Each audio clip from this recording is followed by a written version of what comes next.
నేను ఒక పక్క అభివృద్ధి ఒక యజ్ఞంగా చేస్తున్నాను, సంక్షేమాన్ని ఒక బాధ్యతగా చేస్తున్నాను, సుపరిపాలన మీకు అందించాలని ముందుకు పోతున్నాం. కానీ మనం అందరం కూడా ఒక యజ్ఞంగా చేస్తే ఇప్పుడు రాక్షసులు ఈ యజ్ఞాన్ని భగ్నం చేయడానికి వస్తున్నారు, వివిధ రూపాల్లో వస్తున్నారు, ఎక్కడికక్కడ అడ్డుపడుతున్నారు. ఒకరంటారు ఐటీ కంపెనీలు వస్తే కేసులు వేస్తారు. నేను మెగా డిఎస్సి పెడితే 40-50 కేసులు వేస్తే ఒక పక్క పని చేయాలి, ఇంకో పక్క ఆ కేసుల మీద పోరాడాలి.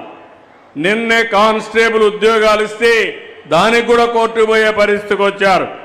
ఇలాంటి చాలా చేస్తే నేను ఒకటే చెప్తున్నా, భూబకాసురులు ఎంతమంది వచ్చినా ఎన్ని అడ్డంకులు సృష్టించినా నేను అనుకున్న లక్ష్యాన్ని చేరే వరకు వదిలిపెట్టనని మరొక్కసారి మీ అందరికీ హామీ ఇస్తున్నా.